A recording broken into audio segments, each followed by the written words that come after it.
നമസ്കാരം. News and വ്യൂസിലേക്ക് സ്വാഗതം. രാജ്യത്തെ നിരന്തരമായി അലോസരപ്പെടുത്തുന്ന ഭീകരതയെ തുടച്ചു നീക്കേണ്ടതുണ്ട്. കാരണം ഭീകരത ഏറ്റവും വലിയ ജനാധിപത്യ വിരുദ്ധവും മാനവ വിരുദ്ധവുമായ സ്ഥാപനമാണ്. പഞ്ചശീല തത്വവും സമാധാന പ്രേമവും ദൗർബല്യമായി കാണരുതെന്ന് ഇന്ത്യ പലതവണ പറഞ്ഞിട്ടുണ്ട്. ഇന്നത്തേത് ഏറ്റവും അനിവാര്യമായ ഒന്ന് തന്നെ. സർവകക്ഷികളും ഇന്ത്യൻ സൈന്യത്തിന് പിന്തുണ പ്രഖ്യാപിക്കുകയും ചെയ്തു. ഒരു വ്യക്തിയോ ഏതെങ്കിലും ഒരു പാർട്ടിയോ അല്ല സൈന്യത്തെ പോറ്റുന്നത്, രാജ്യമൊന്നാകെയാണ്. അതുകൊണ്ട് ആരും ഇതിനെ രാഷ്ട്രീയ നേട്ടമായി കാണേണ്ട. സൈന്യം ഒരു തുടർച്ചയാണ്. പക്ഷേ ഇപ്പോഴത്തെ ഭരണകൂട വീഴ്ചകൾക്ക് രാജ്യം വില കൊടുക്കേണ്ടി വന്നിട്ടുണ്ടോ എന്ന് ഈ ഘട്ടത്തിൽ പരിശോധിക്കേണ്ടതുണ്ട്. ഈ ഘട്ടത്തിൽ ന്യൂസ് ആൻഡ് വ്യൂസിന്റെ ചോദ്യങ്ങൾ ഇവയാണ്. അതിർത്തി കടന്ന ഭീകര വിരുദ്ധ നീക്കം ആരുടെ ജയം? 2, സൈനികരുടെ ജീവൻ കളഞ്ഞ വീഴ്ചയെ അതിജീവിക്കുന്നതോ ഈ surgical strike? Shri Sampath M P, KVS Haridas, Fazal Gafoor, Jiji Paul എന്നിവരാണ് നമ്മുടെ ചർച്ചയെ സമ്പന്നമാക്കുക. ഭീകരവിരുദ്ധ ആക്രമണം, 2ാം സർജിക്കൽ സ്ട്രൈക്ക് എന്ന രീതിയിൽ അതിർത്തി കടന്ന് പാകിസ്ഥാന് കൊട്ടുകൊടുത്ത ഇന്ത്യയെ തീർച്ചയായും കേരളം എന്നല്ല ഇന്ത്യയിലെ മുഴുവൻ പാർട്ടികളും അംഗീകരിക്കുകയും ശ്ലാഘിക്കുകയുമാണ്.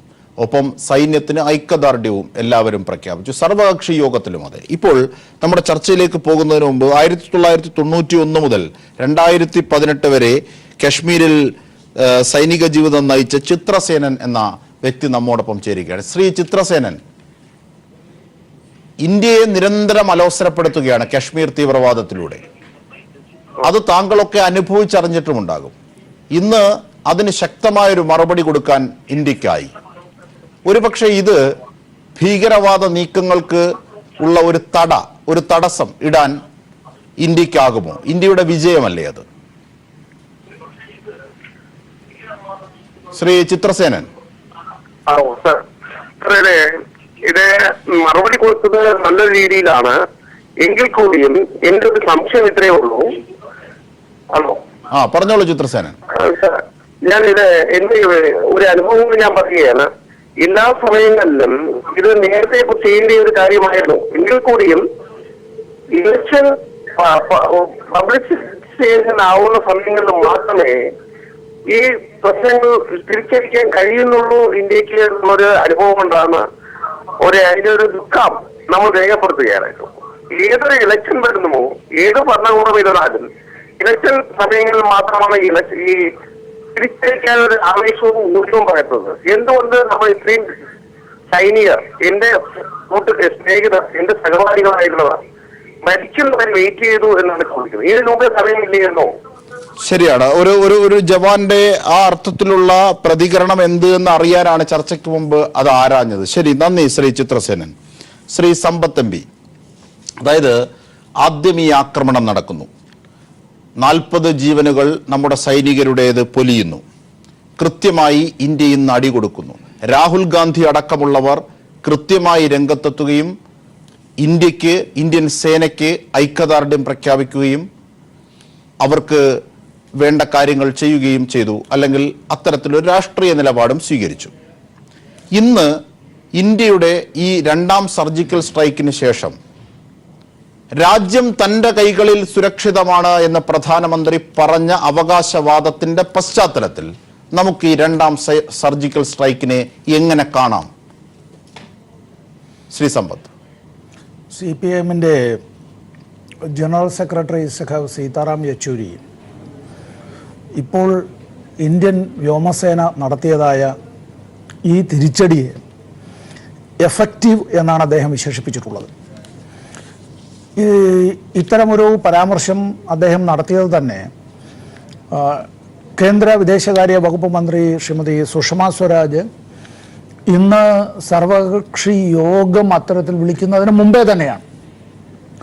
വാസ്തവത്തിൽ നമ്മുടെ രാജ്യത്തിൻ്റെ ഭാഗമായിട്ടുള്ള ജമ്മു കാശ്മീർ സംസ്ഥാനം അതിൻ്റെ ചരിത്രപരമായിട്ടുള്ള അതിൻ്റെ ഈ സംയോജനവും മറ്റു കാര്യങ്ങളും അതൊന്നും നമ്മളിവിടെ ഇപ്പോൾ ചർച്ചാ വിഷയമല്ലെങ്കിലും അവിടുത്തെ ജനങ്ങളെ വിശ്വാസത്തിലെടുത്തുകൊണ്ട് തന്നെയാണ് ഏത് ഗവൺമെൻറ്റുകൾ അധികാരത്തിൽ വന്നാലും ഏത് ഗവൺമെൻറ്റുകൾ സംസ്ഥാനത്ത്, ഞാൻ പാർട്ടികളെയും മുന്നണികളെയുമാണ് ഞാൻ ഇക്കാര്യത്തിൽ ഉദ്ദേശിച്ചത്, അങ്ങനെയാണത് ചെയ്യേണ്ടത്.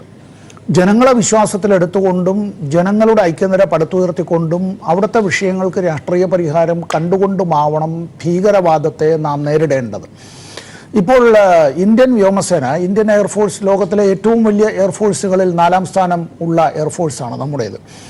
വളരെ ധീരന്മാരായിട്ടുള്ള, വളരെ കാര്യപ്രാപ്തിയുള്ള നിരവധി ഉദ്യോഗസ്ഥരും അതുപോലെ തന്നെ അവിടെ സൈനികർ ഉൾപ്പെടെയുള്ളവർ, മുകൾ തട്ട് മുതൽ താഴെ തട്ട് വരെ അമേരിക്കൻ ഐക്യനാടുകളുടെയും റഷ്യയുടെയും ചൈനയുടെയും എയർഫോഴ്സുകൾ കഴിഞ്ഞാൽ നമ്മുടെ എയർഫോഴ്സാണ് ഏറ്റവും കരുത്തുള്ള എയർഫോഴ്സ് എന്ന് ലോകത്തിലെ മറ്റ് രാഷ്ട്രങ്ങൾ പോലും വിശേഷിപ്പിക്കുന്നുണ്ട്.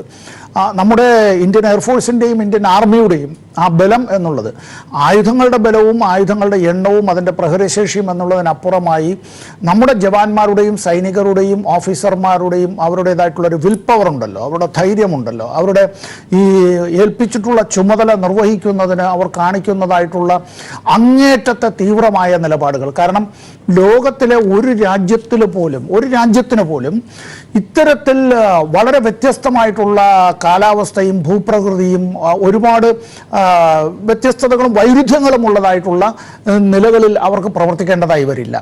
ഒരു സമയത്ത് ഭീകരമായ മഴ പെയ്യുന്നതായിട്ടുള്ള വനാന്തരങ്ങൾ മുതൽ ആ രാജ്യത്തിൻ്റെ മറ്റൊരു ഭാഗത്ത് ചെല്ലുമ്പോൾ ഒരു പക്ഷേ 50 ഡിഗ്രി സെൽഷ്യസിൽ വരെ ചൂടുള്ളതായിട്ടുള്ള സ്ഥിതിയുണ്ട്. അതേ ദിവസം തന്നെ മഞ്ഞ് പെയ്യുന്നതായിട്ടുള്ള സ്ഥലങ്ങൾ നമുക്കുണ്ട്. ഇതെല്ലാം ചേർന്നതാണ് ഇന്ത്യ എന്നത്. ഇവിടെ ഇന്ത്യൻ എയർഫോഴ്സ് നടത്തിയിട്ടുള്ള ഈ ഒരു തിരിച്ചടി എന്നത് ആ മാർഗമല്ലാതെ ഇപ്പോൾ നമ്മുടെ മുന്നിൽ മറ്റൊന്നും ഉണ്ട് എന്ന് ഞാനും കരുതുന്നില്ല. ഗവൺമെൻറ് ഇന്നിപ്പോൾ എന്തായാലും ശ്രീമതി സുഷമ സ്വരാജ് എല്ലാ രാഷ്ട്രീയ കക്ഷികളോടും നന്ദി രേഖപ്പെടുത്തുകയുണ്ടായി. ഗവൺമെൻറ് ഇത്തരം കാര്യങ്ങളെക്കുറിച്ച് രാഷ്ട്രീയ കക്ഷികൾ അത്തരത്തിൽ പ്രതിപക്ഷ കക്ഷികൾ ഉൾപ്പെടെ അത്തരത്തിൽ അവർക്ക് ലഭ്യമാകേണ്ടുന്ന വിവരങ്ങൾ അത് സംബന്ധിച്ചുള്ളത് അതൊന്നും പ്രതിരോധ രഹസ്യങ്ങളുമായി ബന്ധപ്പെട്ടതൊന്നുമല്ല. നമ്മൾ അത്തരത്തിൽ എല്ലാ രാഷ്ട്രീയ പാർട്ടികളെയും വിശ്വാസത്തിലെടുത്തുകൊണ്ട് തന്നെ കാരണം നമ്മുടെ രാജ്യമാണ്, നമ്മുടെ രാജ്യത്തിലെ രാഷ്ട്രീയ കക്ഷികളാണ്. അതുകൊണ്ട് തന്നെ ശ്രീമതി സുഷമാജി ആ വിധത്തിലുള്ളൊരു നിലപാട് കൈക്കൊണ്ടു എന്നാണ് ഞാൻ മനസ്സിലാക്കുന്നത്. അത്തരത്തിലൊരു നിലപാടെടുത്തതിന് ഞാൻ ശ്രീമതി സുഷമ സ്വരാജിനോട് നന്ദി രേഖപ്പെടുത്താനും ഈ അവസരം വിനിയോഗിക്കുകയാണ്. ഇന്ത്യൻ വ്യോമസേന കാട്ടിയിട്ടുള്ള അത്തരത്തിൽ ധീരോദാത്തമായിട്ടുള്ളൊരു പ്രവൃത്തിയാണ് അവർ നടത്തിയിട്ടുള്ളത്. ആ പ്രവർത്തനത്തിൽ പങ്കെടുത്ത എല്ലാവരെയും അഭിനന്ദിക്കേണ്ടതായിട്ടുണ്ട്. ഇത് ഏതെങ്കിലും ഒരു രാഷ്ട്രീയ പാർട്ടിയുടെ അല്ലെങ്കിൽ ഏതെങ്കിലും ഗവൺമെൻറ്റിൻ്റെ തലപ്പത്തുള്ള ആരുടെയെങ്കിലും വ്യക്തിപരമായിട്ടുള്ള തങ്ങളുടേതായ നേട്ടമാണ് എന്നുള്ള നിലയിലേക്ക് അങ്ങനെ അതിനെ വക്രീകരിക്കാനായി എത്തുകയുള്ളൂ. ഇത് ചുരുക്കി കണ്ടാൽ ഇത് അങ്ങനെ ചുരുക്കേണ്ടതല്ല. നമ്മുടെ രാഷ്ട്രത്തിൻ്റെ അഭിമാനം സംരക്ഷിക്കുന്നതിന്, ആ അഭിമാനം എന്ന് ഞാൻ ഉദ്ദേശിച്ചത് സാധാരണ ജനങ്ങളുടെ ജീവനും മാനവും സ്വത്തും സംരക്ഷിക്കുക എന്നുള്ളതാണ്. ഭീകരവാദം മാനവരാശിയുടെ ശത്രുവാണ്. ഭീകരവാദത്തിനെതിരായ നിലപാട് കൈക്കൊള്ളാതെ ഒരു രാജ്യത്തിന് മുന്നോട്ട് പോകാനായി കഴിയില്ല. ഇവിടെ ഇന്ത്യയുടെ അതിർത്തിക്കുള്ളിലേക്ക് നുഴഞ്ഞു കയറി ഇത്തരത്തിലുള്ള ഭീകരാക്രമണങ്ങൾ നടത്തുന്നവരുടേതായിട്ടുള്ള ക്യാമ്പുകൾ അതിർത്തിക്ക് അപ്പുറത്ത് അത്തരത്തിലുണ്ട് എങ്കിൽ ഇന്ത്യ ഗവൺമെൻറ് അത് നേരത്തെ തന്നെ തൊട്ട അയൽ രാജ്യമായിട്ടുള്ള പാകിസ്ഥാനോട് ഇത്തരം കാര്യങ്ങൾ തെളിവ് സഹിതം അങ്ങനെ നൽകിയിട്ടുണ്ട്. അത്തരം കാര്യങ്ങൾ അത് നിയന്ത്രിക്കുന്നതിന് അവർക്ക് കഴിയാത്തൊരു സ്ഥിതിവിശേഷം എന്നുള്ളത് നമുക്കെല്ലാം അറിവുള്ളതുപോലെ പാകിസ്ഥാനിൽ ഒരു ഗവൺമെൻറ് അല്ല നമ്മുടെ നാട്ടിലേതുപോലെ തിരഞ്ഞെടുക്കപ്പെടുന്ന ഗവൺമെൻറ് കേന്ദ്രത്തിൽ സംസ്ഥാനത്തിൽ എന്ന് പറയുന്നത് പോലെ അല്ല. അവിടെ വാസ്തവത്തിൽ ജനങ്ങൾ തിരഞ്ഞെടുക്കുന്നതായിട്ടുള്ള ഗവൺമെൻറ് എന്ന രേഖയിൽ നമുക്ക് പറയാമെങ്കിൽ പോലും അതേ സമയം തന്നെയാണ് ഈ മയക്കുമരുന്ന് മാഫിയ നിയന്ത്രിക്കുന്നതായിട്ടുള്ളൊരു സമാന്തര സാമ്രാജ്യമുണ്ട്. അത് റിയൽ എസ്റ്റേറ്റ് മാഫിയ ഉൾപ്പെടെ കള്ളക്കടത്ത് ഉൾപ്പെടെ എല്ലാം ഉണ്ട്. ഇതുമായി ചേർന്നുള്ളൊരു നെക്സസ് തന്നെയാണ് പാകിസ്ഥാൻ്റെ ആർമി എന്നത്. പാകിസ്ഥാൻ്റെ കാലാൾപ്പട തന്നെയാണ് അതിലെ പ്രധാനപ്പെട്ട പങ്ക് വഹിക്കുന്നത്. പാകിസ്ഥാൻ ആർമിയാണ് വലിയൊരളവിൽ പാകിസ്ഥാനിലെ രാഷ്ട്രീയത്തെ നിയന്ത്രിക്കുന്നത്. ISI ഇവിടെ നടത്തുന്നതായിട്ടുള്ള ഒരുപാട് പ്രവർത്തനങ്ങൾ അതൊരു സ്വതന്ത്ര സാമ്രാജ്യം പോലെയാണ് പാകിസ്ഥാനിൽ വാസ്തവത്തിൽ പാകിസ്ഥാൻ്റെ രഹസ്യാന്വേഷണ ഏജൻസി പ്രവർത്തിക്കുന്നത്. ആരുടെ മേലാണ് നിയന്ത്രണം എന്ന് ചോദിച്ചാൽ പാർലമെന്റ് അംഗമായ ഞാൻ തന്നെ വാസ്തവത്തിൽ ഇത് സംബന്ധിച്ചുള്ള പലപ്പോഴും ഈ പാർലമെന്റിന്റെ സമിതികളിൽ പങ്കെടുത്തിട്ടുള്ളപ്പോഴും ഞങ്ങളുടെ മുന്നിലേക്ക് വന്നിട്ടുള്ള പല തെളിവുകളും രേഖകളും വെച്ച് നോക്കുമ്പോൾ ഒരു രാഷ്ട്രമെന്ന സങ്കല്പത്തിൽ നാം പറയുന്ന നിലയിലേക്ക് എത്താൻ കഴിയാതെ as A nation it has failed എന്നിട്ട് അവിടുത്തെ ഒരു പ്രധാനമന്ത്രിയോ പ്രസിഡന്റോ എല്ലാം എത്ര നാൾ തുടരണമെന്ന് എത്ര നാൾ ജീവിക്കണമെന്ന് പോലും പട്ടാളം ആ വിധത്തിൽ തീരുമാനിക്കുക എന്ന് പറഞ്ഞാൽ വല്ലാത്ത ഗുരുതരമായ ഒരു രാജ്യത്തോട് പോരടിക്കുമ്പോൾ ഒരുപാട് പ്രശ്നങ്ങളുണ്ട് എന്നതുകൂടിയാണ് അതിന്റെ ഉള്ളടക്കം. അത് വളരെ വലിയൊരു ടാസ്കാണ് എന്ന അർത്ഥത്തിൽ കൂടി അതിനെ പരിശോധിക്കുന്നുണ്ട്. ശ്രീ KVS ഹരിദാസ്, അതായത് 1962, 68, 65 71 എന്നീ കാലങ്ങളിലൊക്കെ ഇന്ത്യ യുദ്ധം നടത്തിയിട്ടുണ്ട്. ഇവിടെ ഇന്ന് നാം രണ്ടാം സർജിക്കൽ സ്ട്രൈക്ക് നടത്തി. മിറാഷ് ആയാലും ലേസർ ബോംബിംഗ് സംവിധാനങ്ങളായാലും ഇതൊക്കെ മുൻ സർക്കാരുകളുടെ കാലത്ത്, പ്രത്യേകിച്ച് കോൺഗ്രസ് അടക്കമുള്ള സർക്കാരുകളുടെ കാലത്ത് ഇവിടെ എത്തിച്ചതും ശേഖരിച്ചതും ഇവിടെ നിർമ്മിച്ചതുമായ സംവിധാനങ്ങളാണ് നാം ഉപയോഗിച്ചത്. അതായത് സൈന്യത്തെ പോറ്റുന്നത് ഒരു വ്യക്തിയോ ഏതെങ്കിലും ഒരു രാഷ്ട്രീയ പ്രസ്ഥാനവുമല്ല, മറിച്ചൊരു രാജ്യമാണ്. കാരണം സൈന്യം ഒരു തുടർച്ചയാണ്, എല്ലാ ഭരണങ്ങളുടെയും തുടർച്ചയ്ക്കൊപ്പം വളർന്ന ഒരു സംവിധാനമാണ്. അതിനെ പോറ്റുന്നത് രാജ്യമാണ്. യഥാർത്ഥത്തിൽ ഈ രണ്ടാം സർജിക്കൽ സ്ട്രൈക്ക് അനിവാര്യം തന്നെയാണ്, അതിനൊരു സംശയവുമില്ല. പക്ഷേ അതിന്റെ ക്രെഡിറ്റ് രാഷ്ട്രീയമായി കൊണ്ടുപോകാതെ രാജ്യം ഒന്നടങ്കം വിഭജിച്ച് ഒന്നിച്ച് ചേർത്ത് പിടിക്കുകയല്ലേ വേണ്ടത്? അജ്മിഷാദെ, ഒരു കാര്യം ഞാൻ ഉറപ്പിച്ച് പറയാം, ഇത് ഇന്ത്യയുടെ വിജയമാണ്. ഇന്ത്യയുടെ ഓരോ പൗരനും അഭിമാനത്തോടെ കാണുന്ന, പ്രതീക്ഷിച്ച ഒരു കാര്യമാണ് ഇന്ന് വെളുപ്പിന് നടന്നിട്ടുള്ളത്. അതിൽ തീർച്ചയായിട്ടും നമ്മുടെ പ്രതിരോധ സേനയെ, അല്ലെങ്കിൽ നമ്മുടെ ഇത് ഓപ്പറേഷൻസ് നടത്തിയത് വ്യോമസേനയാണ്, അവർക്കുള്ളതുമാണ്. പക്ഷെ നമ്മൾ ഒരു കാര്യം കുറച്ച് പിന്നാമ്പുറങ്ങളിലേക്ക് കയറി നിന്ന് ചിന്തിക്കണം എന്നാണ് എനിക്ക് തോന്നുന്നത്. ഇത്തവണ ഈ പ്രശ്നങ്ങൾ ഉണ്ടായ സമയത്ത് നരേന്ദ്രമോദി ഗവൺമെൻറ് എടുത്തൊരു നിലപാടെന്താ? ക്യാബിനറ്റിൻ്റെ സുരക്ഷാ സമിതി യോഗം ചേർന്നിട്ട് സുരക്ഷാ സേനയോട് അപ്രോപ്രിയേറ്റ് ആക്ഷൻ എടുക്കാൻ പറഞ്ഞു. അവർക്കൊരു ബ്ലാങ്ക് ചെക്ക് കൊടുത്തു. ആ ചെക്ക് കൊടുക്കുന്ന ഒരു തീരുമാനമുണ്ടല്ലോ, അതൊരു രാഷ്ട്രീയമായ തീരുമാനം കൂടിയാണ്. നയപരമായ തീരുമാനമാണ്, നയതന്ത്രപരമായ തീരുമാനമാണ്, രാഷ്ട്രീയമായ തീരുമാനമാണ്, ഭരണപരമായ തീരുമാനമാണ്. ആ തീരുമാനം എടുക്കാനുള്ള ഒരു ചങ്കുറപ്പുണ്ടല്ലോ, അത് നമ്മൾ ഇഗ്നോർ ചെയ്തിട്ട് കാര്യമുണ്ടോ എന്നതാണ് പ്രശ്നം. ഞാനൊരു ഉദാഹരണം പറയാം. സമ്പത്ത് ഇവിടെയുണ്ട്, സമ്പത്തിന് അനുഭവം ഉണ്ടാവും. മുംബൈ ഭീകരാക്രമണം നടന്നു. അതിനുശേഷം നമ്മുടെ ജവാന്മാരുടെ തല വെട്ടിക്കൊണ്ട് പോയ അനുഭവം വരെ ഉണ്ടായിട്ടുണ്ട്. UPA ഗവൺമെന്റ് കാലഘട്ടത്തിലെ കഥയാണ് ഞാൻ പറയുന്നത്. മുംബൈ ഭീകരാക്രമണം കഴിഞ്ഞതിന് ശേഷം പ്രധാനമന്ത്രി നമ്മുടെ 3 സൈനിക മേധാവിമാരുടെ യോഗം വിളിച്ചു. പ്രധാനമന്ത്രി, പ്രതിരോധ വകുപ്പ് സെക്രട്ടറി ഉണ്ടായിരുന്നു, പ്രതിരോധ മന്ത്രിയായിരുന്നു, ആന്റണിയും ഉണ്ടായിരുന്നു. അവർ വന്നിരുന്ന് അന്നത്തെ സുരക്ഷാ ഉപദേഷ്ടാവുമുണ്ട്. അവരിരുന്ന് വർത്താനം പറഞ്ഞ് പിരിഞ്ഞു. ഒരു തീരുമാനവും എടുക്കാൻ അന്നത്തെ UPA ഗവൺമെന്റിന് കഴിഞ്ഞില്ല. ഇന്ത്യ നേരിട്ട ഏറ്റവും വലിയ ഭീകരാക്രമണമായിരുന്നു മുംബൈയിൽ നടന്നത്. ഇന്ത്യയുടെ നെഞ്ചത്ത് കയറി നിന്നുകൊണ്ടാണെന്ന് പാകിസ്ഥാൻ ഭീകരന്മാർ നൃത്തമാടിയത്. അതിനോട് പ്രതികരിക്കാൻ ഇന്ത്യയുടെ സുരക്ഷാ സേന ഇന്നത്തെ പോലെ തയ്യാറായിരുന്നു. പക്ഷെ അന്ന് മൻമോഹൻ സിംഗിനോ AK ആന്റണിക്കോ UPA ഗവൺമെന്റിനോ അതിനുള്ള ചങ്കുറപ്പുണ്ടായില്ല. ഇന്നിപ്പോ നരേന്ദ്രമോദിക്ക് അത് ഉണ്ടായി എന്ന വ്യത്യസ്തത മാത്രമാണ് നമ്മൾ ഇവിടെ കാണേണ്ടത്. കാരണം സുരക്ഷാ സേന എന്നും രാജ്യത്തിന്റേതാണ്. ആ ചങ്കുറപ്പാണ് നമ്മൾ ഇന്ന് കാണേണ്ടത്. അങ്ങനെ നെഞ്ചുറപ്പും നെഞ്ചളവും കാണിച്ചവർ മുമ്പും ഉണ്ടായിരുന്നു. ശരിയാണ്, താങ്കൾ UPA സർക്കാരിന്റെ കാലത്തെ കാര്യങ്ങൾ പറയാം. ഒരുപക്ഷെ പ്രതിരോധിക്കേണ്ട കോൺഗ്രസിന്റെ പ്രതിനിധി എത്താത്തത് കൊണ്ട് അതിനാവില്ല. പക്ഷേ മുമ്പും ഇതുപോലെ നെഞ്ചളവും നെഞ്ചൂക്കും കാണിച്ച കാര്യങ്ങളുണ്ടാണ്, ചരിത്രങ്ങൾ ഉണ്ടായിട്ടുണ്ട്. അത് 62-ലും 65-ലും 71-ലും നാം കണ്ടതാണ്. ഇവിടെ അത് യുദ്ധമായിട്ടാണ്, ഇങ്ങനെ സർജിക്കൽ സ്ട്രൈക്ക് ആയിട്ടല്ല. ഇവിടെ താങ്കൾ പറയുന്ന ആ രാഷ്ട്രീയ ഇച്ഛാശക്തിയുടെ ക്രെഡിറ്റ് വേണമെങ്കിൽ അതിനപ്പുറത്ത് ചില ദോഷങ്ങൾ കൂടിയുണ്ട്. ആ വശങ്ങൾ എന്തൊക്കെയാണെന്ന് പരിശോധിക്കണം. അതായത് ഉറി, പഠാൻകോട്ട് എന്നിവയ്ക്ക് ശേഷം 40 നമ്മെ കാക്കുന്ന 40 പേരുടെ ജീവൻ പൊലിഞ്ഞു. ഇത്രയേറെ ഇന്റലിജൻസ് സംവിധാനം, ഡോവലിനെ പോലെ ഇത്രയേറെ പരിചയ സമ്പത്തുള്ള ഒരാളുണ്ടായിട്ടും 40 പേരുടെ ജീവൻ പൊലിയേണ്ടി വന്നു. ഈ ഭരണകൂട വീഴ്ചയുടെ ദോഷവും പേറേണ്ടി വരും. ഈ ഭരണകൂട വീഴ്ചയുടെ ദോഷവും അവിടെ അപ്പോൾ ഈ ക്രെഡിറ്റ് കൊടുക്കുന്നുണ്ടെങ്കിൽ അവർക്ക് പേറേണ്ടി വരും. അവരതിന് ഉത്തരം പറയണം. ആ വീഴ്ചയ്ക്കുള്ള പരിഹാരമല്ല ഇന്നത്തെ സർജിക്കൽ സ്ട്രൈക്ക് അല്ലേ? അജീം ഷാദെ, ഇന്ത്യയുടെ രാഷ്ട്രീയം, നമ്മൾ രാഷ്ട്രീയം ചർച്ച ചെയ്യേണ്ട അതിനകത്ത്.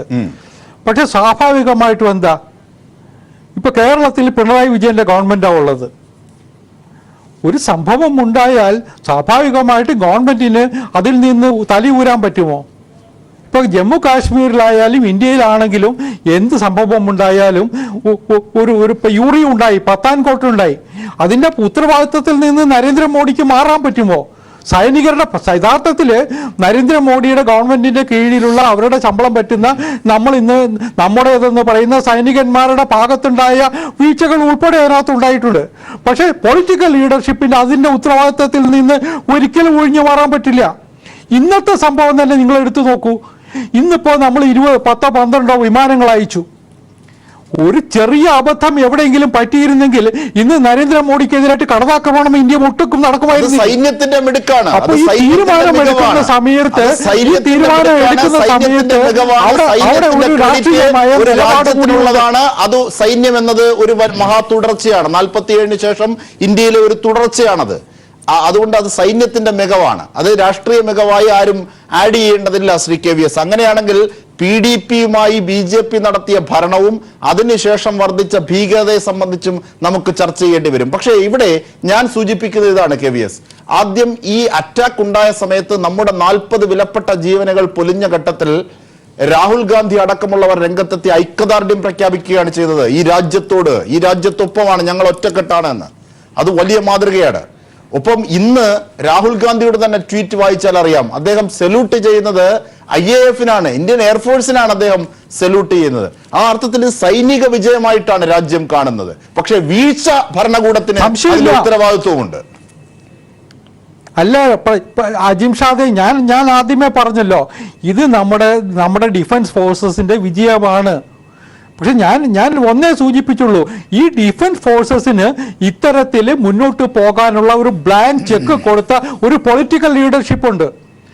അവരെ കാണാതെ പോകാൻ പറ്റുമോ എന്നുള്ള പ്രശ്നം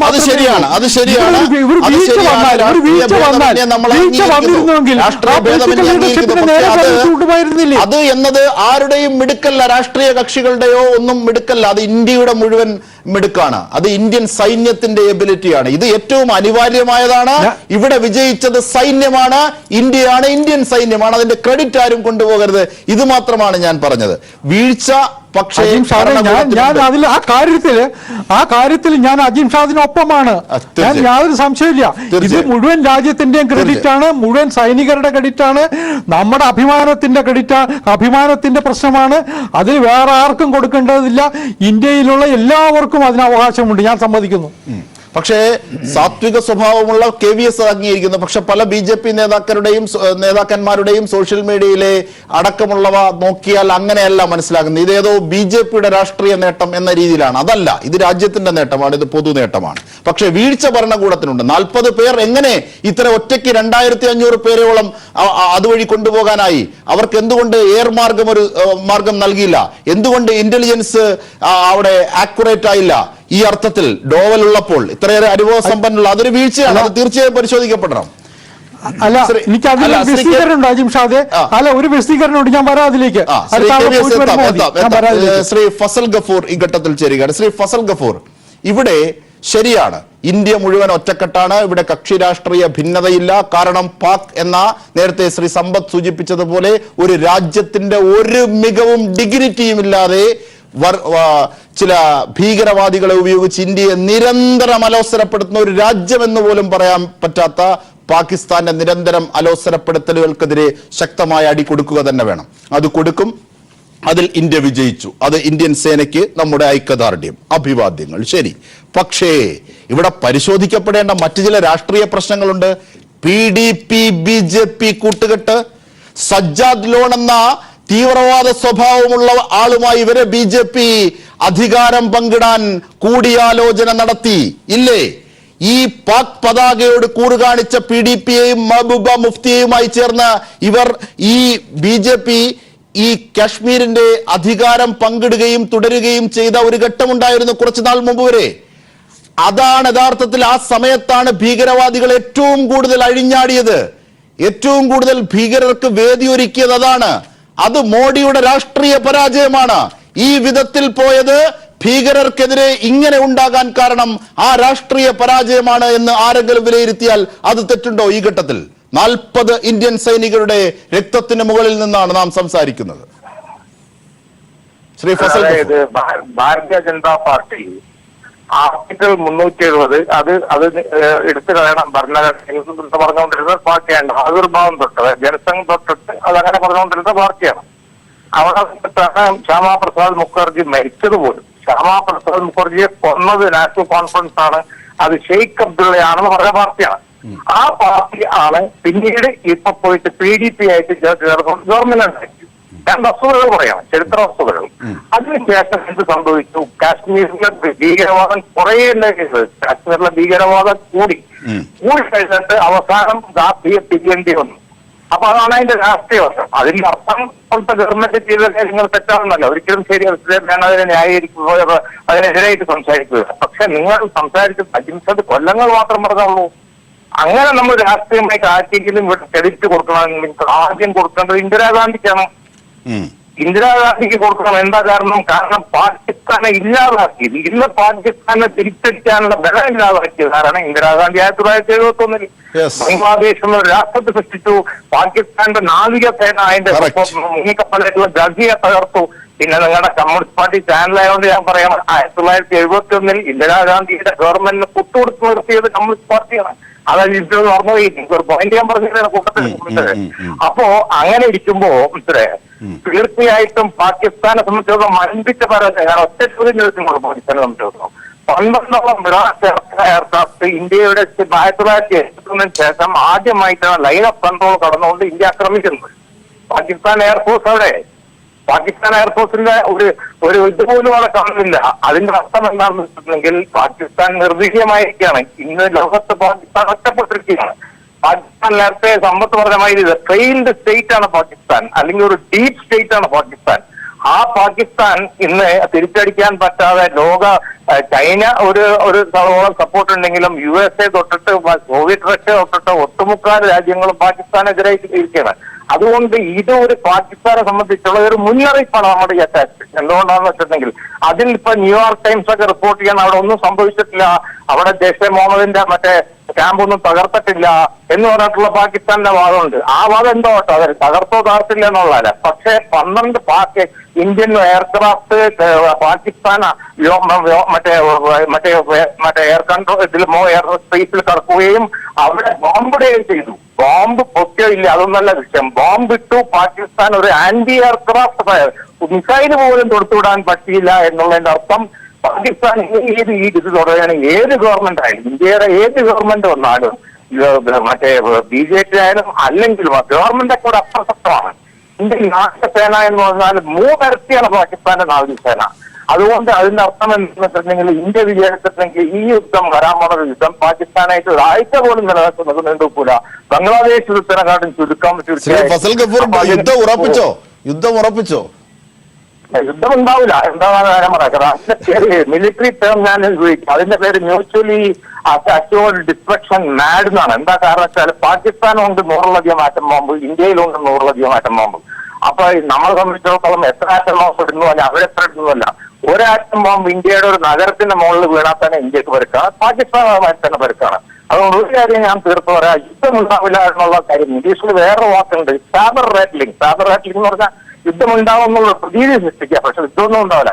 കാരണം തീർച്ചയായും യുദ്ധം ഉണ്ടാകാതെ തന്നെ ഈ പ്രശ്നം പരിഹരിക്കപ്പെടട്ടെ. കാരണം ഒരു യുദ്ധത്തിന്റെ ആഘാതം നമുക്കറിയാം. ശ്രീ ജിജി പോൾ, അതായത് കാശ്മീരിൽ ഉടനീളം നിരന്തരം സഞ്ചരിക്കുന്ന ഒരു വ്യക്തി കൂടിയാണ് താങ്കൾ. യഥാർത്ഥത്തിൽ ഈ PDPയുമായി BJP അധികാരം പങ്കിട്ടതിന് ശേഷം, ഈ 2014 ശേഷം അവിടെ വല്ലാതെ തീവ്രവാദി ആക്രമണങ്ങൾ വർദ്ധിക്കുന്ന ഒരു സാഹചര്യമുണ്ടായി. ഏറ്റവും ഒടുവിലാണ് നമ്മുടെ 40 ജീവനുകൾ പൊലിഞ്ഞത്, നിരവധി പേർക്ക് പരുക്കേൽക്കേണ്ടി വന്നത്. യഥാർത്ഥത്തിൽ ഇന്ന് ജയ്ഷെ മുഹമ്മദിന്റെ ആസ്ഥാനം എന്ന് പറയാവുന്ന ഒരു സ്ഥലം പാക് അധീന കാശ്മീരിലേത് അടിച്ചു തകർക്കാൻ ഇന്ത്യക്കായി. അവിടുത്തെ മസൂദ് അസർ എന്ന തീവ്രവാദിയുടെ സഹോദരനടക്കം ഇവിടെ ഫ്ലൈറ്റ് പോകാൻ ആസൂത്രണം ചെയ്ത ആളടക്കമുള്ളവരെ കൊല്ലാനായി. ഒരുപക്ഷെ ഇത്തരം നീക്കങ്ങൾ കശ്മീരിനെ സമാധാന അന്തരീക്ഷത്തിലേക്ക് കൊണ്ടുവരാൻ ഉപകരിക്കുമോ?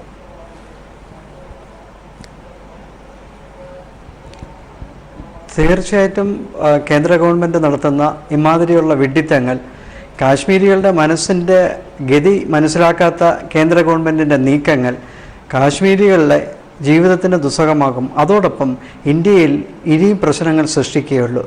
രണ്ടാമത്തെ കാര്യം, താങ്കൾ ചോദിച്ച ആദ്യത്തെ കാര്യം, 2014 ഈ ഭാരതീയ ജനതാ പാർട്ടി എന്തിനു വേണ്ടിയാണ് PDP-യുമായിട്ട് അലയൻസ് സ്ഥാപിച്ചത്? കാശ്മീരിലെ PDP-യും BJP-യുമായിട്ട് അലയൻസ് സ്ഥാപിച്ചപ്പോൾ പിന്നെ വർഗീയപരമായിട്ട് ബഹുഭൂരിപക്ഷം ജനങ്ങൾക്കും അത് ഇഷ്ടമില്ലായിരുന്നു, കാശ്മീരികൾക്ക് ഇഷ്ടമില്ലായിരുന്നു. അതിനെക്കാട്ടി ഉപരിയായിട്ട് തീവ്രവാദത്തിൻ്റെ ഏറ്റവും ടോപ്പ് മോസ്റ്റ് ഉയർന്നു വന്ന സാഹചര്യം കൂടിയായിരുന്നു ഇത്. പിന്നെ മാധ്യമങ്ങളുടെ കാശ്മീരി ടൈംസിൻ്റെ ഭാഷയിൽ പറയണമെങ്കിൽ ഏകദേശം 9ഓളം പ്രാവശ്യം പരസ്യമായിട്ട് തീവ്രവാദികൾ ലാൽ ചൗക്കിൽ ഇന്ത്യൻ പതാക കത്തിച്ചിട്ട് ഇന്ത്യൻ ഡോഗ്സ് ഗോ ബാക്ക് എന്ന് പറയുകയുണ്ടായി. ഇന്ത്യ ഗവൺമെൻറ് ഒന്നും ചെയ്തില്ല. പുൽവാമ പ്രശ്നത്തിൽ പാകിസ്ഥാൻ കാണിച്ച അവിവേകം, ഇന്ത്യ കാണിച്ച ധീരത തീർച്ചയായിട്ടും പ്രശംസനീയമാണ്. പ്രത്യേകിച്ച് അതിർത്തി കിടന്ന് നമ്മുടെ ആർമി കാണിച്ച ബലാൽക്കോട്ടിലെ 6 ഏക്കറിലധികം വരുന്ന രഹസ്യ സങ്കേതം ഇന്ന് പുലർച്ചെ 3:30 മണിക്ക് ബോംബിട്ട് തകർത്തത്. പക്ഷേ ഇതുകൊണ്ടൊന്നും പാകിസ്ഥാൻ പഠിക്കാൻ പോകുന്നില്ല. പാകിസ്ഥാൻ ഇനിയും പ്രശ്നങ്ങൾ ഉണ്ടാക്കും. പാകിസ്ഥാൻ ഒരുപക്ഷെ ഇന്ത്യയുടെ ബോർഡർ കൈകാറാൻ ശ്രമിച്ചില്ലെങ്കിൽ കൂടി ഇന്ത്യക്കകത്തുള്ള പ്രാദേശികപരമായിട്ടുള്ള തീവ്രവാദികൾക്ക് പണം കൊടുത്ത് ഇന്ത്യയുടെ അസ്ഥിരതയും ജനാധിപത്യത്തിനെയും പരസ്യമായിട്ട് വെല്ലുവിളിച്ചേക്കും. മൂന്നാമത് 1947 ഒക്ടോബർ 24 മുതലാണ് പാകിസ്ഥാന്റെ പരസ്യമായിട്ടുള്ള സാന്നിധ്യം ജമ്മു കാശ്മീർ ഇന്ത്യയുടെ തലയിൽ തുടങ്ങിയത്.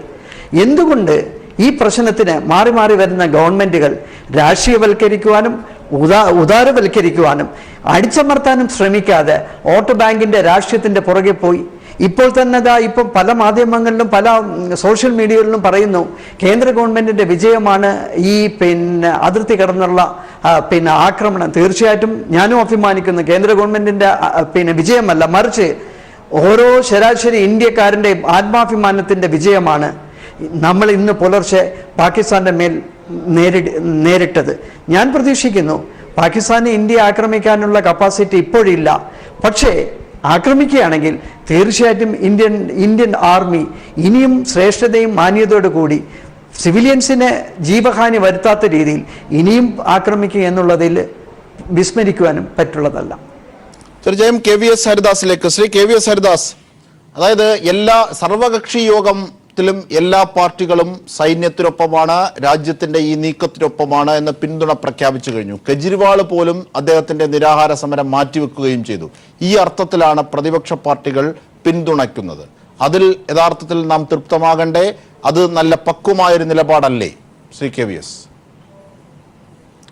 അല്ലെന്നേ, ഈ രാജ്യം ഇത്തരം പ്രതിസന്ധികളുള്ള ഉണ്ടായ സമയത്തൊക്കെ തന്നെ എല്ലാ കക്ഷികളും സർക്കാരിനൊപ്പം നിന്നിട്ടുണ്ട്. അത് ഇന്ത്യക്കൊപ്പം നിൽക്കുന്നതിന് തുല്യമാണ്. 71 യുദ്ധം കഴിഞ്ഞപ്പോൾ ഇന്ദിരാഗാന്ധിയെക്കുറിച്ച് നമ്മളെല്ലാം പ്രകീർത്തിച്ചതിനെ കുറിച്ച് ഇപ്പോൾ ഡോക്ടർ ഗഫൂർ സൂചിപ്പിച്ചില്ലേ? അന്ന് എത്ര പാടി പുകഴ്ത്തുകയായിരുന്നു ഇന്ദിരാഗാന്ധിയെ ചെയ്തത്. അപ്പോൾ യുദ്ധം വിജയിക്കുന്ന സമയത്ത് ഭരണകർത്താവിനൊരു റോൾ ഉണ്ട്. അതിനകത്ത് സൈന്യമാണ് ജയിക്കുന്നത്. അതിനകത്ത് ഭരണകൂടത്തെ മാറ്റി നിർത്താൻ കഴിയുമോ? യുദ്ധം പരാജയപ്പെട്ടാൽ അതിന്റെ ഉത്തരവാദിത്തം ആർക്കാണ് ഉണ്ടാവുക? ഇപ്പോൾ നിങ്ങൾ പുൽവാമയിലെ കാര്യത്തെക്കുറിച്ച് ഇപ്പോൾ സൂചിപ്പിച്ചില്ലേ? പക്ഷെ ഞാൻ ഇപ്പോഴും സൂചിപ്പിക്കുന്നത് ഇതിനെ രാഷ്ട്രീയമായിട്ടൊന്നും കാണണ്ട. പക്ഷേ ഇന്ത്യയുടെ ഗവൺമെൻറ് ഉണ്ട്. ആ ഗവൺമെൻറ് എല്ലാവരുടെയും ഗവൺമെൻറ്റാണ്. സമ്പത്തിൻ്റെയും ഗവൺമെൻറ്റാണ്, അജിം ഷാദിൻ്റെയും ഗവൺമെൻറ്റാണ്, എല്ലാവരുടെയും ഗവൺമെൻറ്റാണ്. അതാ ഗവൺമെൻറ്റാണ് ഇതിന് മുന്നോട്ട് നയിക്കുന്നത്, മുന്നോട്ട് പോകുന്നത്. ആ ഒരു ധാർമ്മികമായ നിലപാടിൽ നിൽക്കാതെ നമുക്ക് ഈ വിഷയം ചർച്ച ചെയ്യാൻ പറ്റും എന്ന് എനിക്ക് തോന്നുന്നില്ല. തീർച്ചയായിട്ടും ഇന്ത്യക്കൊപ്പമാണ്, ഇന്ത്യൻ സൈന്യത്തിനൊപ്പമാണ്. ഇന്ന് നടത്തിയ രണ്ടാം സർജിക്കൽ സ്ട്രൈക്ക് ഏറ്റവും അനിവാര്യമാണ്. അതിന് മറ്റൊരു ചോദ്യമില്ല. അതിൽ രാജ്യത്തോടൊപ്പമാണ്. പക്ഷെ അതിന് രാഷ്ട്രീയ നേട്ടമായി ഏതെങ്കിലും കക്ഷികൾ ഉപയോഗിക്കുന്നുണ്ടെങ്കിൽ അത് ശരിയല്ല. അത് ശരിയല്ല, അത് പക്വമല്ല എന്നേ ഞാൻ പറഞ്ഞുള്ളൂ. അല്ല, രാഷ്ട്രീയമായിട്ട് അല്ല അജിം ഷാദെ, ഞാൻ സമ്മതിക്കുന്നു. ഇതിനെ രാഷ്ട്രീയമായിട്ട് കാണാൻ പാടില്ല, രാഷ്ട്രീയമായിട്ട് ഉപയോഗിക്കാൻ പാടില്ല, അതൊക്കെ ഞാൻ സമ്മതിക്കുന്നു. പക്ഷെ അജിം ഷാദെ, വേറൊരു കാര്യം നമുക്ക് മറന്നുകൂടാ. ഇതേ കാശ്മീരിലെ ഇതേ സൈനികരുടെ നേരെ കല്ലെടുത്തെറിഞ്ഞ സമയത്ത് ആ കല്ലെടുത്തെറിഞ്ഞവരെ ന്യായീകരിക്കാനായിട്ട് മുന്നോട്ട് വന്ന രാഷ്ട്രീയക്കാർ നമ്മളത് കാണാതെ ഇഗ്നോർ ചെയ്യാൻ പറ്റുമോ? അന്ന് ആ പട്ടാളക്കാര് അല്ലെങ്കിൽ അവിടുത്തെ സുരക്ഷാ സേന അവർക്കെതിരായിട്ട് പല്ലറ്റ് ഗൺ ഉപയോഗിച്ചപ്പോൾ അതിനെതിരായിട്ട് തെരുവിലിറങ്ങി യുദ്ധം ചെയ്ത രാഷ്ട്രീയക്കാർ കൂടെയുണ്ട്. ഇന്നിപ്പോൾ സൈനികർക്കെതിരായിട്ട് കൂടെ നിന്ന് മുദ്രാവാക്യം വിളിക്കുന്ന രാഷ്ട്രീയക്കാര് അന്ന് ഈ സൈനികരെ കുറ്റപ്പെടുത്തുകയാണ് ചെയ്തത്. അത് ഇന്ത്യക്ക് കാണാതെ പോകാൻ പറ്റില്ല. ഈ സമയത്ത് ചില സമയത്ത് അല്ല, അത് നമുക്ക് ചർച്ച ചെയ്യാം. അല്ലല്ല, കാശ്മീരിലെ ജനത നമ്മുടെ ജനതയാണ്. ശ്രീ KVS, കാശ്മീരിലെ ജനത നമ്മുടെ ജനതയാണ്. കശ്മീർ മണ്ണ് നമ്മുടെ മണ്ണാണ്. അവിടേക്ക് ഭീകരവാദം ഇറക്കുമതി ചെയ്യുന്ന പാകിസ്ഥാന് നേരെ അടികൊടുക്കുന്നതിന്റെ കാര്യമാണ് നമ്മൾ പറയുന്നത്. ഇവിടെ PDPയും BJPയുമായുള്ള കൂട്ടുകെട്ട്, സജ്ജാദ് ലോണുമായി നോക്കൂ. അധികാരത്തിന് വേണ്ടി ഏത് വിട്ടുവീഴ്ചയും ചെയ്യുമ്പോൾ BJP ആലോചിക്കണമായിരുന്നു. ഇതിന്റെ രാഷ്ട്രീയ ഉത്തരവാദിത്വം BJPക്കില്ലേ? പാക് പതാക പിടിച്ചവരാണവർ, അവർ ഇന്ത്യൻ പതാക കത്തിച്ചവരാണവർ. ആ PDPയെ, മെഹബൂബ മുഫ്തിയെ, തീവ്രവാദം പറഞ്ഞ സജ്ജാദ് ലോണിനെ ഒക്കെ അധികാരത്തിന് വേണ്ടി നിങ്ങൾ പങ്കാളികളാക്കാൻ ചർച്ച നടത്തി. 2014 ശേഷം ഭീകരർക്ക് അത് വലിയ ഊർജം അവിടെ നൽകി. അതിന്റെ രാഷ്ട്രീയ ഉത്തരവാദിത്വം ആര് പേരും? ശ്രീ KVS, ഞാൻ ജമ്മു കാശ്മീരിൽ അനവധി സഖ്യങ്ങളുണ്ടായിട്ടുണ്ട്. ഇപ്പോൾ നാഷണൽ കോൺഫറൻസ് 1947 മുതൽ സ്വീകരിച്ചു, അല്ലെങ്കിൽ അതിന് മുമ്പ് സ്വീകരിച്ചു വരുന്ന നിലപാടെന്താ? ഷെയ്ഖ് അബ്ദുള്ളയുടെ കാലം മുതൽ അവരെടുത്ത നിലപാട് മുഴുവൻ ഇന്ത്യക്ക് അനുകൂലമായിരുന്നോ? അല്ലെങ്കിൽ കാശ്മീരിൻ്റെ, നമ്മൾ ഉദ്ദേശിക്കുന്ന കാശ്മീരിൻ്റെ താല്പര്യത്തിന് അനുകൂലമായിരുന്നോ? അവരുമായിട്ട് സഖ്യമുണ്ടാക്കിയിട്ടില്ലേ? കേന്ദ്ര മന്ത്രിസഭയിൽ നാഷണൽ കോൺഫറൻസ് കോൺഗ്രസിൻ്റെ ഒപ്പം ഉണ്ടായിട്ടുണ്ട്, വാജ്പേയിയുടെ ഒപ്പം ഉണ്ടായിട്ടുണ്ട്. ഒമർ അബ്ദുള്ളയും ഫറൂഖ് അബ്ദുള്ളയും ഒക്കെ കേന്ദ്രമന്ത്രിമാരായിട്ടുണ്ട്. അപ്പം ഞാൻ പറഞ്ഞത്, ഈ ആൾക്കാരെ മുഴുവൻ ദേശീയ ധാരയിലേക്ക് കൊണ്ടുവരാൻ ഇന്ത്യയുടെ ഒപ്പം നിലനിർത്താൻ വേണ്ടിയിട്ടുള്ള ഈ സൈന്യത്തിനൊപ്പവുമാണ് നാം ഓരോ ഇന്ത്യക്കാരും. കൃത്രിമമായതോ തെറ്റായതോ ഒരു ഒബ്സഷൻ ഇടേണ്ടതില്ല. ഇവിടെ വിമർശനം ഭരണകൂടത്തിന്റെ ചില വീഴ്ചകളുമായി ബന്ധപ്പെട്ട് ചൂണ്ടിക്കാണിച്ചുകൊണ്ടാണ്. ഞാൻ ഒന്ന് പറയാം. അതായത് ഗുജറാത്ത് അതിർത്തി പങ്കിടുന്ന ഒരു സെൻസിറ്റീവ് സംസ്ഥാനമാണ്. ആ ഗുജറാത്തിൽ ഒരു തെരഞ്ഞെടുപ്പ്, അതായത് തെരഞ്ഞെടുപ്പിന് വേണ്ടി നടത്തുന്ന ഈ BJPയുടെ വിട്ടുവീഴ്ചകൾ രാജ്യത്തിന്റെ പൊതു താല്പര്യത്തിന് ഭീഷണിയാകുന്നു എന്നുള്ളതിന്റെ ഒരു ചെറിയ എക്സാമ്പിളാണ് ഞാൻ മുമ്പോട്ട് വെക്കുന്നത്. അതായത് ഇന്നിപ്പോൾ ന്യൂയോർക്ക് ടൈംസിന്റെ കാര്യം പറഞ്ഞു. ഈ പാകിസ്ഥാനിലെയും ഇന്ത്യയിലെയും ഭരണകൂടങ്ങൾക്ക് പൊളിറ്റിക്കൽ നേട്ടമുണ്ടാക്കുന്നു ഇത് എന്ന അർത്ഥത്തിൽ ന്യൂയോർക്ക് ടൈംസ് എഴുതുകയാണ്. എന്തുകൊണ്ടാണ് എഴുതേണ്ടി വന്നത്? ഞാൻ ഇനി പറയാം ആ കാര്യം. അതായത് അതിർത്തി പങ്കിടുന്ന ഗുജറാത്തിലെ തെരഞ്ഞെടുപ്പിൽ അവസാന നിമിഷം തിരിച്ചടി കിട്ടുമോ എന്നറിയുമ്പോൾ പ്രധാനമന്ത്രി നരേന്ദ്രമോദി ഒരു പ്രസംഗം നടത്തുകയാണ്. എന്താണ്? പാക് ചാരന്മാരുമായി, പാകിസ്ഥാനിലെ ഭരണകൂടവുമായി ഒരു ചാര സ്വഭാവത്തിൽ സംസാരിച്ചു. ആര്? മൻമോഹൻ സിംഗ് എന്ന ഇന്ത്യയുടെ മുൻ പ്രധാനമന്ത്രി. എന്തോ വിമർശനങ്ങളായിക്കോട്ടെ, ആ മനുഷ്യന് നേരെ അങ്ങനെ ഒരു വിവാദം ഉയർത്താൻ പാടുണ്ടോ? അത് ഇലക്ഷൻ കഴിഞ്ഞപ്പോൾ പിന്നീട് അതിനെക്കുറിച്ച് ഒരു വർത്തമാനവുമില്ല. ഇങ്ങനെ അധികാരത്തിനും തെരഞ്ഞെടുപ്പ് ജയത്തിനും വേണ്ടി രാജ്യത്തിന്റെ ഈ പൊതു താല്പര്യം, നാം ഇന്ത്യക്കുള്ളിൽ എല്ലാവരും ഒറ്റക്കെട്ടാണ്. പക്ഷേ ഇന്ത്യക്കുള്ളിൽ നമുക്ക് പല വിധത്തിലുള്ള വിയോജിപ്പുകളും ഉണ്ടാകും. പക്ഷേ ഇന്ത്യക്ക് പുറത്ത് ഉള്ള ഒരു ശത്രു എത്തുമ്പോൾ നാം ഒന്നിച്ചു നിൽക്കണം. അതാണ് ഇന്ത്യയുടെ സ്നേഹം എന്നത്. ഇവിടെ നോക്കൂ, ഈ മുൻ പ്രധാനമന്ത്രിയെ തെരഞ്ഞെടുപ്പിലെ 4 സീറ്റിന് വേണ്ടി പാക് ചാരനാണ് എന്ന് ധ്വനി വരുന്ന തരത്തിൽ പ്രസംഗം നടത്തുകയാണ്. അത് ശരിയാണോ? അതുകൊണ്ടല്ലേ ഇത്തരത്തിൽ ഇങ്ങനെയുള്ള നിരീക്ഷണങ്ങൾ ഈ ഘട്ടത്തിൽ ഉയരുന്നത്? ശരിയല്ലേ ശ്രീ KVS? അല്ല അജീം ഷാദെ, ഞാൻ മൻമോഹൻ സിംഗിനെ കുറ്റപ്പെടുത്താനല്ല.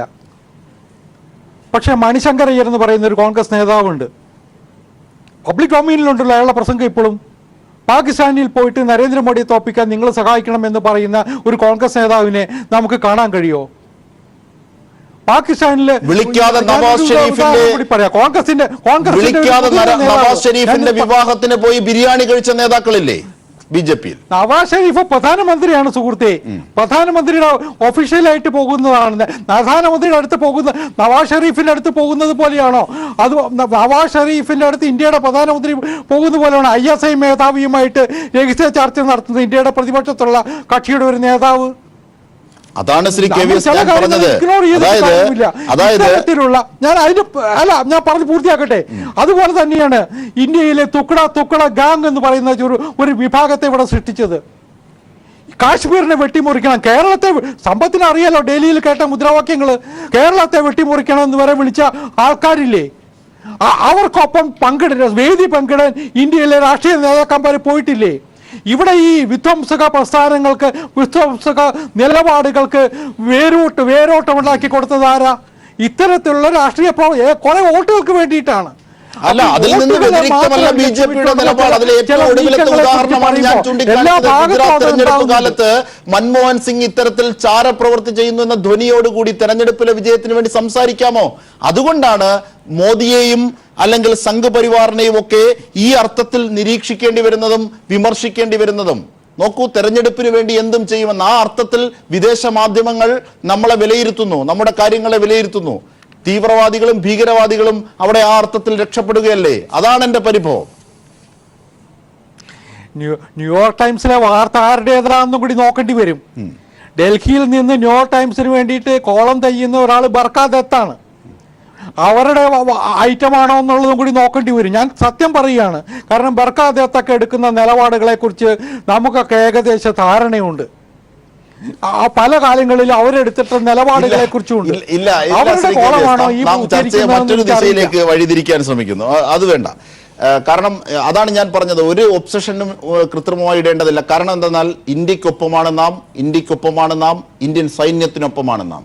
ഇതിനെ രാഷ്ട്രീയ നേട്ടമായി ആരും കൊണ്ടുപോകരുത് എന്നതാണ് പറയുന്നത്. ഒപ്പം ഭരണകൂടത്തിന്റെ വീഴ്ചയും അത് പരിശോധിക്കപ്പെടണമെന്നതാണ്.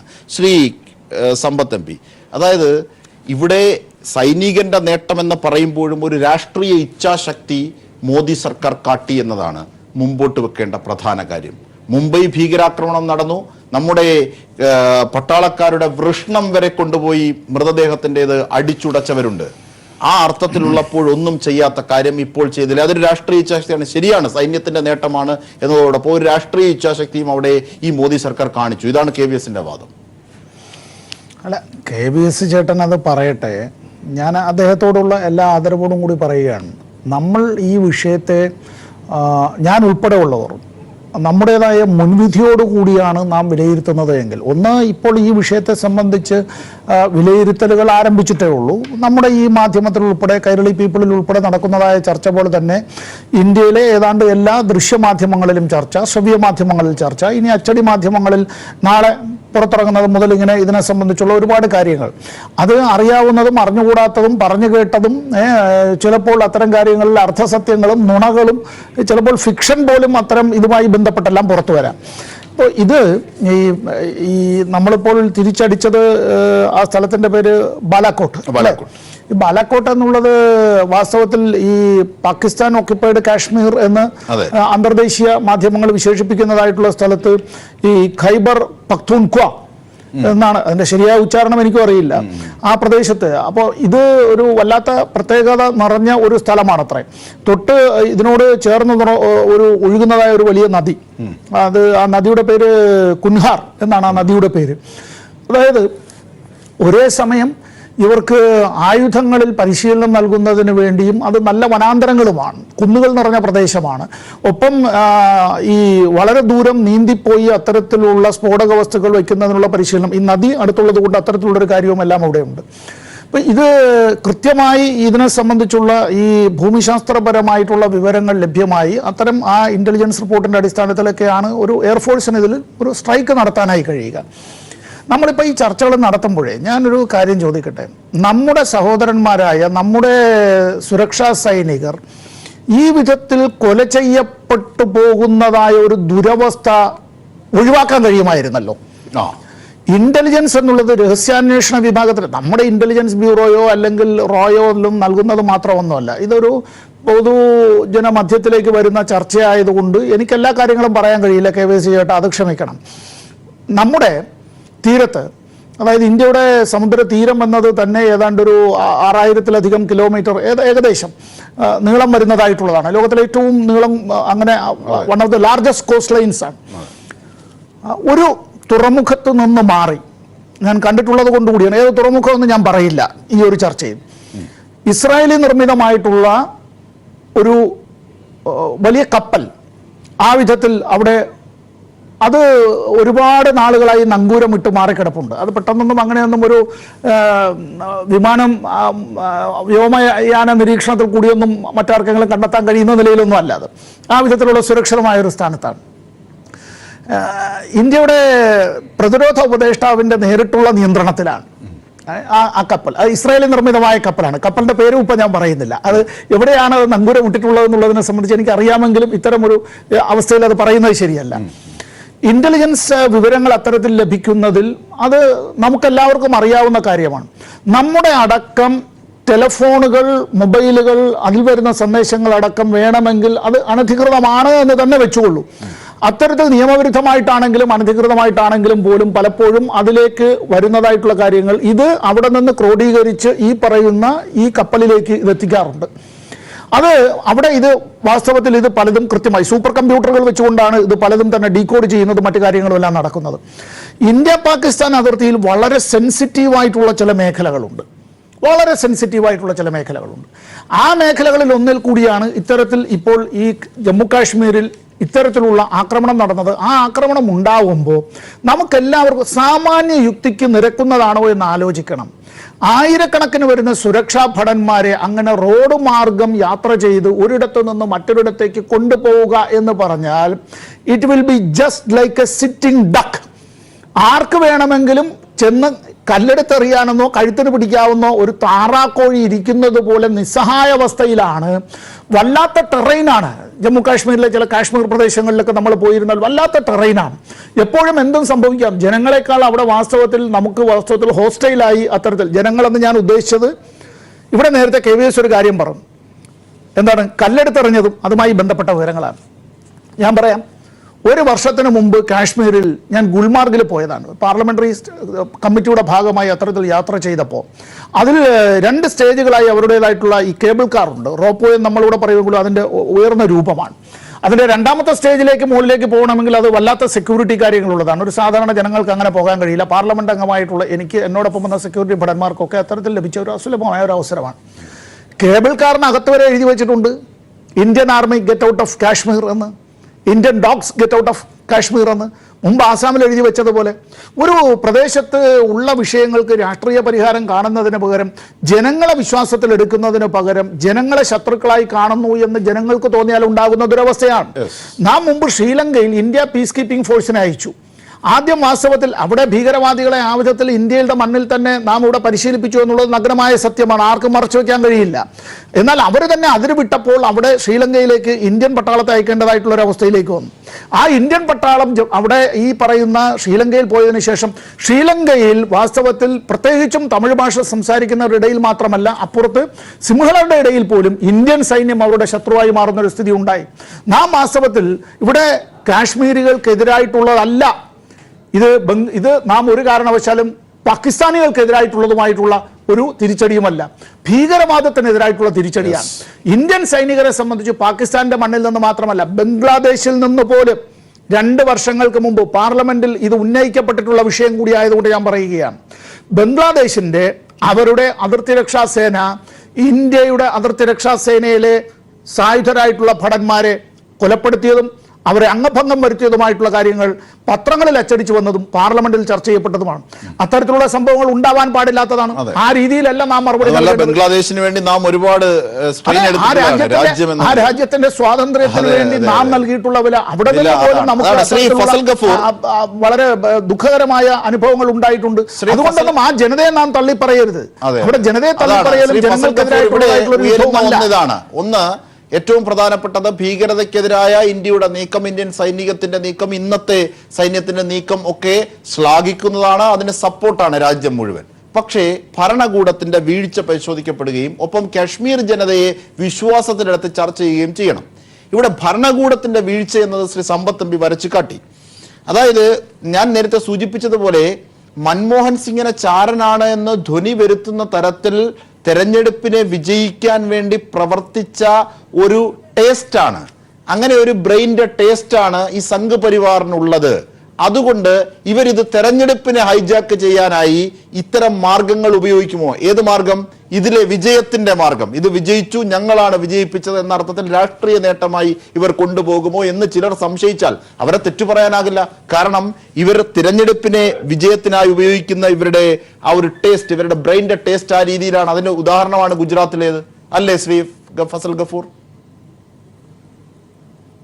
ഞാനന്ന് ശ്രീ ഹരിദാസിനോട് ഞാൻ യോജിക്കുകയാണ്. അത് അദ്ദേഹം പറഞ്ഞത് 2008 മുംബൈയിൽ ബോംബ് ആക്രമണം ഉണ്ടായപ്പോ സ്വർണങ്ങൾ ഉണ്ടായിരുന്നു, ഇന്ത്യ അപ്പം തിരിച്ചടിക്കണമായിരുന്നു. അത് തിരിച്ചടിച്ചില്ല എന്നുള്ളത് അന്നത്തെ UPA ഗവൺമെന്റിന്റെ വീഴ്ച തന്നെയാണ്, അത് അംഗീകരിച്ചേ പറ്റൂ. അന്ന് നല്ല ശക്തമായി തിരിച്ചടിച്ചെങ്കിൽ ഇന്നത്തെ ഈ അവസ്ഥ ഉണ്ടാവില്ല. അതേസമയം നമ്മൾ മറ്റൊരു കൂടെ മനസ്സിലാക്കുന്നുണ്ട്. താങ്കളുടെ ചോദ്യം അതായത് ഞാൻ ഗുജറാത്തിൽ ശ്രീ നരേന്ദ്രമോദി അന്ന് ഉപയോഗിച്ച വാക്കുകൾ ഞാൻ പറയാം. അദ്ദേഹം ഉപയോഗിച്ച വാക്ക് മിയാ മുഷറഫുകൾ എന്നാണ്. അതായത് ഈ ഗുജറാത്തിലെ മുസ്ലിമുകളെ ഉദ്ദേശിച്ചുകൊണ്ട് അദ്ദേഹം എല്ലാ പ്രസംഗങ്ങളും ഉപയോഗിച്ചിരുന്ന വാക്ക്, ഇവിടെ മിയാ മുഷറഫിന്റെ സന്തതികളുണ്ട്. അന്ന് പാകിസ്ഥാന്റെ പ്രധാനമന്ത്രിയായിരുന്നു മുഷറഫ്. അപ്പോ പതുക്കെ ഇപ്പൊ തന്നെ നമ്മൾ മറ്റുള്ള ചാനലുകളും നമുക്കറിയാം. കേരളത്തിലെ ചാനലുകളല്ല, കേരളത്തിലെ ചാനലുകളെല്ലാം മലയാളികൾക്ക് നല്ല ബുദ്ധിയുള്ള ആൾക്കാരായിരുന്നു. അവരുടെ പ്രതികരിക്കുന്ന രീതിയും ശൈലിയും ഒന്നായിരിക്കും. പക്ഷെ മറ്റുള്ള ചാനലുകൾ, റിപ്പബ്ലിക് ചാനൽ നോക്കുക, അല്ലെങ്കിൽ ഇപ്പോ ടൈംസ് ചാനൽ നോക്കുക, അവിടെയൊക്കെ ഇപ്പൊ എന്താ ചെയ്തുകൊണ്ടിരിക്കുന്നതെന്ന് വെച്ചിട്ടുണ്ടെങ്കിൽ ഒരു എന്താ പറയാ രാഷ്ട്രീയവൽക്കരിക്കുന്ന കാര്യങ്ങൾ. അങ്ങനെ രാഷ്ട്രീയവൽക്കരിക്കുമ്പോ എന്താ സൈന്യത്തിൽ നിന്ന് ആൾക്കാരെ വിളിച്ചുകൊണ്ടിരുന്നു, എന്നിട്ട് അവരെ ഇതിനെ ഭാഗമാക്കുന്നു. ഇതിനെക്കാട്ട് അപകടകരമായിട്ടുള്ള കാര്യമില്ല. ഇന്ദിരാഗാന്ധി എമർജൻസി കാലത്ത് പോലും ചെയ്തിട്ടുള്ളത് അല്ലെ. ഇന്ദിരാഗാന്ധി ദുർഗ എന്നാണെന്ന് വാജ്പേയി വിളിച്ചത് അറിയാലോ നമുക്ക്. ബംഗ്ലാദേശ് യുദ്ധത്തിന് ശേഷം പിന്നീട് നടന്ന തെരഞ്ഞെടുപ്പിൽ ഇന്ദിരാഗാന്ധി പരാജയപ്പെട്ടു എന്നുള്ളത് നിങ്ങൾ മനസ്സിലാക്കണം. അപ്പോ ഇവരെ പട്ടാളക്കാരെ മുഴുവൻ വിളിച്ചുകൊണ്ടിരിക്കുക. അല്ലെങ്കിൽ ചില ചാനലുകൾ, ഇപ്പൊ റിപ്പബ്ലിക് ചാനലിലൊക്കെ ഫേക്ക് ആയിട്ടുള്ള വാർത്ത ഉണ്ടാക്കാനുണ്ട്. പാകിസ്ഥാനിലെ ആൾക്കാരെ പറഞ്ഞിട്ട് ഇന്ത്യയിലെ ആൾക്കാരെ തന്നെ കാണിക്കുന്നു. എന്നിട്ട് കാണിച്ചിട്ട് ഇവര് ഒരു സൂഡോ നാഷണലിസ്റ്റിക് ആയിട്ടുള്ള സെറ്റപ്പ് ഉണ്ടാക്കണം അല്ലെ.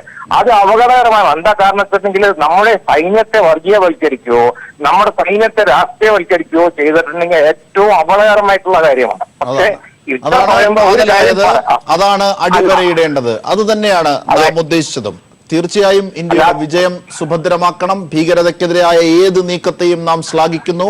പക്ഷേ ഇതിനെ രാഷ്ട്രീയവൽക്കരിക്കാനോ മറ്റേതെങ്കിലും രീതിയിലുള്ള വൽക്കരണത്തിനോ അനാരോഗ്യപരമായ ശ്രമത്തിനോ പോകരുത് എന്നതാണ് രാജ്യത്തിന്റെ പൊതു താല്പര്യം. അതാണ് അത് തെരഞ്ഞെടുപ്പിൽ വിജയിക്കാൻ പോലും ഉപയോഗിക്കരുത് എന്ന അർത്ഥത്തിലാണ് നാം ചർച്ചയെ മുമ്പോട്ട് വെച്ചത്. ശ്രീ ജിജി പോൾ, അതായത് കശ്മീർ ജനതയെ വിശ്വാസത്തിലെടുക്കുക, കശ്മീർ ജനതയെ വിശ്വാസത്തിലെടുക്കുക എന്നത് ഇന്ത്യയുടെ ഭാഗമാണവർ. ആ മണ്ണും ആ ജനതയും ഇന്ത്യയുടെ ഭാഗമാണ്. ആ അർത്ഥത്തിൽ അവരെ വിശ്വാസത്തിലെടുത്ത് പൗരന്മാരായി കണ്ട് ട്രീറ്റ് ചെയ്യുന്ന ഒരു രീതി, അതിന് ഭിന്നമായ ഒരു രീതി തുടർന്നാൽ ഒരു പക്ഷേ കൂടുതൽ പ്രശ്നത്തിലേക്ക് കാര്യങ്ങൾ എത്തും എന്നതാണ് ഇവിടെ നിരീക്ഷിച്ചത്. നേരത്തെ ശ്രീ KVS പറഞ്ഞു, പെല്ലറ്റ് ഗൺ ഉപയോഗിക്കുന്ന കാര്യത്തെ സംബന്ധിച്ചും കല്ലെറിയുന്നവർക്കെതിരെ എടുക്കുന്ന നടപടി സംബന്ധിച്ചും ആ ജനത തീവ്രവാദികളല്ല, ആ ജനത നമ്മുടെ പൗരന്മാർ തന്നെയാണ്. അല്ലേ ശ്രീ ജിജി പോൾ? തീർച്ചയായിട്ടും കാശ്മീരികളെല്ലാം തീവ്രവാദികളല്ല, തീവ്രവാദികളെല്ലാം കാശ്മീരികളുമല്ല. ഏതൊരു സംസ്ഥാനത്തും പ്രശ്നങ്ങൾ ഉണ്ടാവുകയാണെങ്കിൽ ആ സംസ്ഥാനത്തിൻ്റെ ഹൃദയം കവർന്നെടുക്കാൻ വേണ്ടിയുള്ള പദ്ധതികൾ, വൈകാരികമായിട്ടുള്ള വീഴ്ചകളിലെ പരാജയങ്ങളെ മാറ്റി നിർത്തിയിട്ട് ജനങ്ങളെ വിശ്വാസത്തിലെടുക്കുവാൻ വേണ്ടി അധികാരികൾ നടപടികൾ കൈക്കൊള്ളണം. ഇവിടെ അത് വരുന്നില്ല. ഓരോ വർഷം 400 കോടി 500 കോടി കാശ്മീരികൾക്ക് പമ്പ് ചെയ്യുന്നു എന്ന് പറയുന്നു. പക്ഷേ ഈ പൈസ എവിടെ പോകുന്നു? അവിടെ അടിസ്ഥാന സൗകര്യങ്ങൾ വികസിക്കുന്നില്ല. 2014 ശേഷം അടിസ്ഥാന സൗകര്യങ്ങൾക്ക് ഒരു വികസനവും വന്നിട്ടില്ല. തീർത്ത് തന്നെ പറയാം, ഈ നോർത്തേൺ കാശ്മീരിന്റെ അത്രയും മേഖലകളിൽ ഈവൻ റോഡ് പോലും ടാർ ചെയ്തിട്ടില്ല. ഗ്രാമങ്ങളിൽ വളരെ പരിതാപകരമായിട്ടുള്ള അവസ്ഥയാണ്. പിന്നെ നമ്മുടെ ഹരിദാസ് സാറ് പെല്ലറ്റിന്റെ കാര്യമൊക്കെ പറഞ്ഞു. പെല്ലറ്റ് പറയാൻ എളുപ്പമാണ്, ഇന്ത്യൻ ആർമിയെ തീർച്ചയായിട്ടും തടഞ്ഞു, അത് അതിദാരുണം തന്നെയാണ്. പക്ഷേ 2800 പേരും കാശ്മീരികൾ ഇന്നും കാശ്മീരിന്റെ വിവിധ ആശുപത്രികൾ പെല്ലറ്റിന്റെ മാരകമായിട്ടുള്ള പ്രയോഗം നിമിത്തം ഇന്നും ചികിത്സയിലാണ്. ഇന്ന് 2014 ഭരണം നടത്തിയ PDPയും BJP ഒന്നും ഇവർക്ക് ഒരു പൈസയും നഷ്ടപരിഹാരം കൊടുത്തില്ലല്ലോ. അപ്പൊ പറയാൻ കാര്യങ്ങൾ എളുപ്പമാണ്. ജനങ്ങളെ വിശ്വാസത്തിലെടുക്കണം. വിശ്വാസത്തിലെടുക്കാതെ ഒരു ഗവൺമെന്റിന് മുന്നോട്ട് പോകാൻ വേണ്ടി പറ്റില്ല. കാശ്മീർ രാഷ്ട്രീയ പ്രശ്നമാണ്. ഈ രാഷ്ട്രീയ പ്രശ്നത്തിന്റെ ഇടയിൽ വേറെ ഒരുപാട് പ്രശ്നങ്ങളെ കൂട്ടിമറിക്കുന്നുണ്ട്. ആ പ്രശ്നങ്ങളാണ് ഈ പ്രശ്നത്തിന് ഇങ്ങനെ സങ്കീർണമാക്കി കൊണ്ടുപോകുന്നത്.